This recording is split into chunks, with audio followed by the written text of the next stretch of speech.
इस वक्त मैं मौजूद हूँ गुल प्लाजा के साथ और डिप्टी मेयर सलमान अब्दुल्ला मुराद हमारे साथ मौजूद हैं। गुल प्लाजा में कंपनसेशन की बात जो सिंध हुकूमत की जानिब से की गई है उस हवाले से हम बात करेंगे। डिप्टी मेयर साहब ये बताएं, जो कंपनसेशन वज़ीर आला साहब की तरफ से अनाउंस किया गया उसकी क्या तफसीलात हैं? देखिए, आज अभी आपके सामने 20 डेड बॉडियाँ रिकवर हुई है, जिसमें से 7 शिनाख्त हो चुकी है, 13 शिनाख्त नहीं हुई अभी। उनको DNA कराने के लिए हमने भेजा है, उनकी लवाकिन के भी DNA टेस्ट लिए।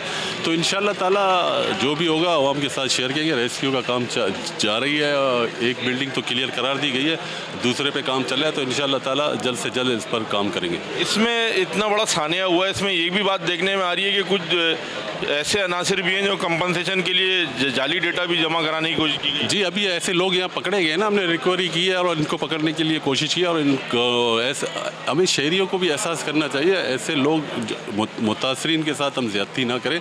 जो लोग यहाँ शहीद हुए उनके साथ इंसाफ किया जाए। कितने लोग हैं वो? अभी दो लोग जो हैं वो ऐसे हैं जिनका जो डेटा है उन्होंने गलत डेटा जमा कराने की कोशिश की है और यहाँ पर जो कंपनसेशन से हुकूमत की जानिब से दिए जाना है उसमें जो है वो यहाँ पर चेक एंड बैलेंस जो है वो जारी है। डिप्टी मेयर अभी हमसे बात करें तो उन्होंने इस वाक़े की तस्दीक की है कि 2 लोग ऐसे हैं जो कि पकड़े गए हैं जिन्होंने यहाँ पर अपना डेटा गलत जमा कराया था। जी।